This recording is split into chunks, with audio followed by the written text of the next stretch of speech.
ডিম আলুর এই রেসিপি জানার পর মাছ মাংসের নাম একদমই ভুলে যাবেন। রোজ রোজ একই ডিমের ডালনা খেয়ে বিরক্ত? মাত্র 10 মিনিটে বানিয়ে নিন এই জাদুকরি সিক্রেট রেসিপি। আজকের লাঞ্চে এই ডিম আলুর সিক্রেট রেসিপি বানালে গ্যারান্টি দিছি ছোট থেকে বড় সকলেই আঙুল চেটেপুটে খেয়ে নেবে। আর শেষের একটা সিক্রেট টিপসের কারণেই এই রান্নার স্বাদ বহুগুণে বাড়িয়ে দিবে। হ্যালো এভরিওয়ান, আসসালামু আলাইকুম, welcome back to my channel. আপনারা সবাই কেমন আছেন? আশা করছি যে যেখানে আছেন সবাই অনেক অনেক ভালো আছেন এবং সুস্থ আছেন। কাছে অথবা দূরে, দেশ অথবা দেশের বাহিরে যে যেখান থেকে ভিডিওটি দেখছেন সবাইকে অসংখ্য ধন্যবাদ। সবার জন্য অনেক অনেক দোয়া এবং শুভকামনা রইল। বন্ধুরা, ভিডিওটি লাইক দিয়ে শেষ পর্যন্ত দেখবেন, কারণ শেষের সিক্রেট টিপসটাই আপনার রান্নার স্বাদ বদলে দিবে। রেসিপি ভালো লাগলে একটি শেয়ার করে সবাইকে দেখার সুযোগ করে দিবেন। আপনাদের একটি শেয়ারে অনেক অনেক আপু ভাইয়াদের উপকারে আসতে পারে। তো চলুন কথা না বাড়িয়ে দেখে নেওয়া যাক ডিম আলুর ইউনিক রেসিপি। প্রথমে আমি এখানে 4টি ডিম, 2টি আলু নিয়েছি। আলু 2টি অফ ক্যামেরায় সিদ্ধ করে নিয়েছি। আর এখানে 4টি ডিম একটা বাটিতে ভেঙে নিয়েছি। তারপরে অ্যাড করে দিচ্ছি হাফ টেবিল চামচ হলুদের গুঁড়া, স্বাদ মতো লবণ, হাফ টেবিল চামচ জিরার গুঁড়া, হাফ টেবিল চামচ ধনিয়ার গুঁড়া। আলু 2টি আমি অফ ক্যামেরায় খোসা ছাড়িয়ে নিয়েছি। এখন আমি ডিমের সাথে 2টি আলু গ্রেটার সাইজে গ্রেট করে নেব। বন্ধুরা, এই ডিম আলুর রেসিপি যদি কখনো খেয়ে না থাকেন একবার হলো ট্রাই করবেন। খেতে এতটাই সুস্বাদু যে মাছ মাংস খাওয়ার কথা একদম ভুলে যাবেন। যখন আপনার বাসায় মাছ মাংস কিছুই থাকবে না, যদি ঘরে থাকে 2টি ডিম আর আলু, তাহলে এই রেসিপিটি ট্রাই করতে পারেন। তো এক এক করে আমি 2টি আলু গ্রেটার সাইজে গ্রেট করে নিচ্ছি। তার এই রান্নার শেষে আপনি 2টি জিনিস অবশ্যই অ্যাড করবেন, তাহলে এই রান্নার স্বাদ বহুগুণে বেড়ে যাবে। তো 2টি আলু আমি গ্রেটার সাইজে গ্রেট করে নিয়েছি। এখন আমি একটি কাঁটা চামচের সাহায্যে ভালো করে মিক্স করে নিব সবগুলো উপকরণ। বন্ধুরা, পরবর্তী ইউনিক রেসিপিগুলো সবার আগে পেতে চ্যানেলটি সাবস্ক্রাইব করে আমার পরিবারের সদস্য হয়ে যাবেন। আপনাদের প্রতিটি লাইক আর সাবস্ক্রাইব আমার নতুন নতুন ভিডিও বানাতে দারুণ উৎসাহ দেয়। পাশে থাকার জন্য সবাইকে অসংখ্য ধন্যবাদ। সবার জন্য মন থেকে অনেক অনেক দোয়া এবং শুভকামনা রইল।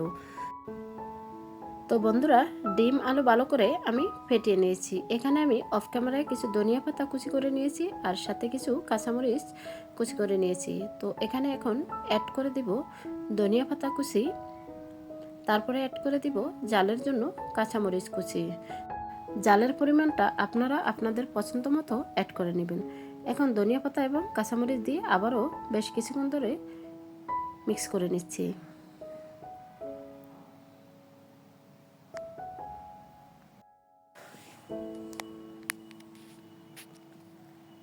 তো এখন ঢাকা দিয়ে একপাশে রেস্টে রেখে দিয়ে মশলাটি তৈরি করে নিব।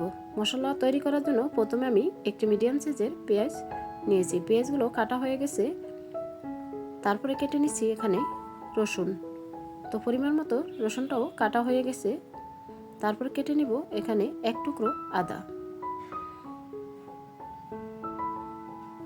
আদাও কেটে নেওয়া হয়ে গেছে। ব্লেন্ডার জারে এক এক করে সবগুলো উপকরণ অ্যাড করে দিচ্ছি। আর এখানে জালের জন্য আবার 4টি কাঁচামরিচ দিয়েছি। তারপর অ্যাড করে দিচ্ছি ধনিয়া পাতা কুচি, তারপরে সামান্য পরিমাণ জিরা, ধনিয়া, আর অ্যাড করে দিয়েছি 7 থেকে 8 পিস এলাচ, আর দিয়েছি 3 টেবিল চামচ নারিকেল। নারিকেলটা দেওয়ার কারণে এর ফ্লেভারটা খুবই সুন্দর আসবে। তো মশলাটা পুরোপুরিভাবে পেস্ট করা হয়ে গেছে। এখন অ্যাড করে দিচ্ছি সামান্য পরিমাণ হলুদের গুঁড়া, 1 টেবিল চামচ কাশ্মীরি মরিচের গুঁড়া, হাফ টেবিল চামচ সবজির মশলা, স্বাদ মতো লবণ। প্রথমে যেহেতু সবগুলো উপকরণ আমি পেস্ট করে নিয়েছি, তাই আর বাড়তি গুঁড়োটা অ্যাড করিনি। রান্নার শেষে আমি 2টি জিনিস অ্যাড করব। তো মশলাটা ভালো করে মিক্স করে নিচ্ছি।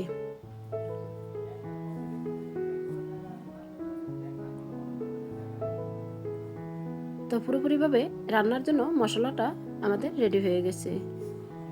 এখন আমি চলে যাব রান্নার প্রসেসে, তাই ভিডিওটি কোনো প্রকারে স্কিপ না করে শেষ পর্যন্ত দেখুন। তো আগে থেকে কড়াই বসিয়ে নিয়েছি। এখন অ্যাড করে দিচ্ছি এখানে পরিমাণ মতো সরিষা তেল। তেলটা পুরোপুরি গরম হয়ে গেছে। এখন পেস্ট করা মশলা আমি অ্যাড করে দিছি। মশলাটা দিয়ে 3 থেকে 4 মিনিট কষিয়ে নেব, যাতে আদা রসুনের গন্ধটা না থাকে। বন্ধুরা, ভিডিওটি দেখতে দেখতে যারা এই পর্যায়ে চলে এসেছেন একটি লাইক দিতে ভুলে গেছেন, একটি লাইক দিয়ে কন্টিনিউ করবেন। আর আপনাদের মূল্যবান মতামত রাখবেন কমেন্টের মাধ্যমে। আর কে কোন জেলা থেকে রেসিপিটি দেখছেন অবশ্যই জানাতে ভুলবেন না। তো 2 থেকে 3 মিনিট ভালো করে কষিয়ে তারপর বাটি ধুয়ে কিছুটা পানি অ্যাড করে দিছি। দিয়ে নেড়ে ছেড়ে এখন আমি ঢাকনা দিয়ে ওয়েট করব কিছুক্ষণ। এর ফাঁকে আমি একটি টমেটো কুচি করে নিব। আপনাদের হাতের কাছে টমেটো না থাকলে স্কিপ করতে পারেন। এখানে আমি টমেটোটা একদম ছোট করে কেটে নিচ্ছি। বন্ধুরা, আমার ভিডিওর মাঝে এবং ভয়েসের মাঝে ভুল ত্রুটি হলে ক্ষমার দৃষ্টিতে দেখবেন, আর সবাই সবার জন্য দোয়া করবেন। তো এক এক করে টমেটো কাটা হয়ে গেছে। আমি অফ ক্যামেরায় ভালো করে ধুয়ে নিয়েছি। আর টমেটোর বিচিগুলো শরীরের জন্য অত্যন্ত ক্ষতিকর, না খাওয়াটাই অনেক ভালো। তো দেখতেই পাচ্ছেন এখন মশলাটা কষানো হয়ে গেছে। এখন আমি অ্যাড করে দিছি টমেটো কুচি। টমেটো কুচি দিয়ে বেশ কিছুক্ষণ ধরে আবারও কষিয়ে নিব। যে কোনো রান্নার স্বাদ বাড়াতে হলে পরিমাণ মতো কষিয়ে নিতে হবে। তো টমেটো দিয়ে কষিয়ে আবার ঢাকনা দিয়ে একপাশে রেখে দিয়ে এখন আমি ভেজে নিব ডিম আলুর মিশ্রণ। তাই ফ্রাই প্যান বসিয়ে দিয়ে দিচ্ছি আবারও 2 থেকে 3 টেবিল চামচ তেল। তেলটা পুরোপুরি গরম করে নিচ্ছি।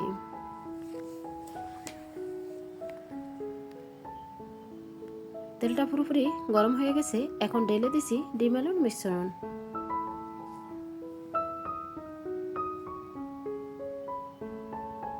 এখন পুরো ফ্রাই প্যানে আমি ছড়িয়ে দিচ্ছি। এই পর্যায়ে কিন্তু চুলার আঁচ একদম লো হিটে রাখতে হবে, না হলে নিচে পুড়ে যাবে, উপরে কাঁচাই থেকে যাবে।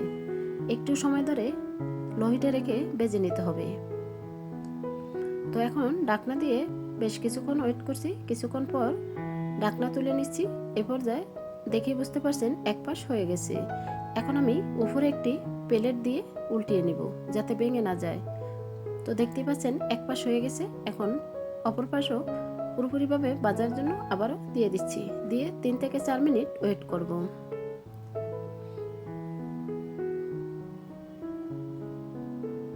3 থেকে 4 মিনিট পর ফিরে আসছি। পুরোপুরিভাবে ভাজা হয়ে গেছে, এখন আর ভেঙে যাবে না। তো আমি এখন একটা প্লেটে তুলে নিচ্ছি। এখন আমি ঠান্ডা করে পিস পিস করে কেটে নেব। আমি পিসগুলো একটু বড় সাইজ করেই কেটে নিচ্ছি। আপনারা আপনাদের পছন্দ মতো কেটে নেবেন। বন্ধুরা, যখন বাসায় মেহমান আসবে, যদি মাছ মাংস কিছুই না থাকে, এই ডিম আলুর এই রেসিপিটি করে দিতে পারেন। ওনারা খেয়ে রেসিপি জানতে চাইবে অবশ্যই, কারণ এটা এতটাই টেস্টি এবং মজাদার।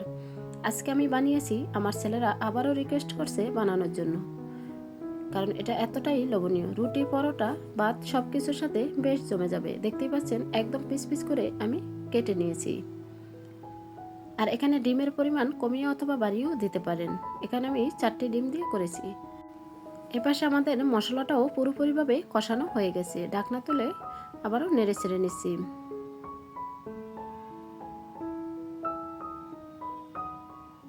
আর এই রান্নাতে পরে আর কোনো পানি দেওয়া যাবে না। প্রথমেই যতটুকু পরিমাণে পানি প্রয়োজন হবে ঠিক ততটুকুই দিয়ে তারপরে ডিমগুলো অ্যাড করতে হবে।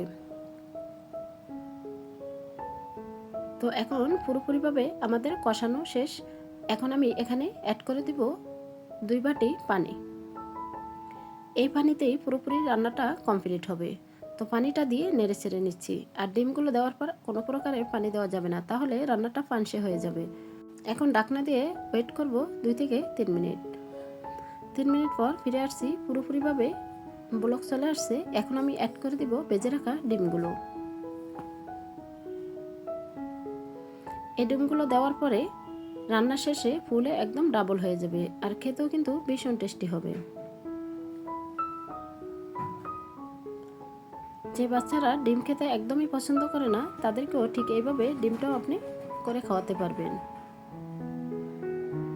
এখন ডিমগুলো দিয়ে হালকা করে নেড়ে ছেড়ে নিচ্ছি।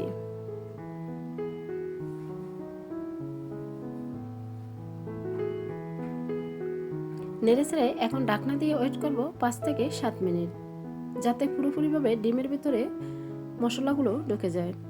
7 মিনিট পর ফিরে আসছি। দেখতেই পাচ্ছেন ঘনত্বটা ঠিক কতটুকু। জলের পরিমাণটা যদি আপনারা বেশি পছন্দ করেন তাহলে পানিটা বাড়িয়ে দিবেন। এখানে আমি জলটা একদম মাখো মাখো রাখবো, তার জন্য কমিয়ে দিয়েছি। তো এখন আমি এখানে কেটে নিব কিছু ধনিয়া পাতা। ধনিয়া পাতা কাটা হয়ে গেছে। এখন আমি একটা বাটিতে তুলে নিচ্ছি। অ্যাড করে দিয়েছি ধনিয়া পাতাগুলো ডিমের মধ্যে দিয়ে হালকা করে নেড়ে ছেড়ে নিচ্ছি, যাতে ভেঙে না যায়। তারপর এখানে অ্যাড করব দুইটি জিনিস, সেটা হলো গরম মশলার গুঁড়া। গরম মশলার গুঁড়া দিলে ফ্লেভারটা খুবই সুন্দর আসবে আর খেতেও কিন্তু ভীষণ টেস্টি হবে। আপনারা বাসায় গরম মশলা, জিরা, মৌরি একসাথে ভেজে গুঁড়া করে নিতে পারেন বা আলাদাভাবে বাজার থেকে কিনেও আনতে পারেন। বাসায় করলে সেটার ফ্লেভারটা খুবই সুন্দর হয়, তরকারিগুলো খেতে ভীষণ টেস্টি হয়। সর্বশেষ অ্যাড করে দিছি 1 টেবিল চামচ ঘি। ঘি দেওয়ার কারণে ফ্লেভারটা দ্বিগুণ হয়ে যায় আর খেতেও কিন্তু ভীষণ টেস্টি হয়। ঘিটা দিয়ে হালকা করে চামচ দিয়ে নেড়ে চেড়ে নিচ্ছি। তো পুরোপুরিভাবে রান্নাটা কমপ্লিট হয়ে গেছে। এখন 2 মিনিট আমি ঢাকা দিয়ে রেখে দিব। 2 মিনিট পর পরিবেশন করে আপনাদেরকে দেখিয়ে দিব কতটা লোভনীয় হয়েছে সাধারণ ডিম আলুর এই রেসিপি।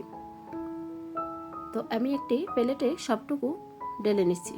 দেখতেই পাচ্ছেন বন্ধুরা কতটা লোভনীয় হয়েছে। দুপুরে দোয়া ওঠা গরম ভাতের সঙ্গে এরকম মজাদার একটি রেসিপি হলে মাছ মাংসের কথা কেউ জিজ্ঞেসই করবে না, কারণ এতটাই টেস্টি। আপনারা চাইলে রুটি, পরোটা সব কিছুর সাথেই খেতে পারবেন। তো বন্ধুরা, এরকমই মজাদার রেসিপি পেতে চ্যানেলটি সাবস্ক্রাইব করে সবসময় পাশে থাকবেন। তো আজকের মতো এখানেই বিদায় নিচ্ছি। আবারও দেখা হবে আপনাদের সাথে নেক্সট কোনো রেসিপির সাথে। ততক্ষণে আপনারা সবাই অনেক অনেক ভালো থাকবেন, সুস্থ থাকবেন, নিজের খেয়াল রাখবেন, পরিবারের খেয়াল রাখবেন। সবাই সবার জন্য দোয়া করবেন। আসসালামু আলাইকুম রহমতুল্লাহি ওয়া বারাকাতুহু। আল্লাহ হাফিজ।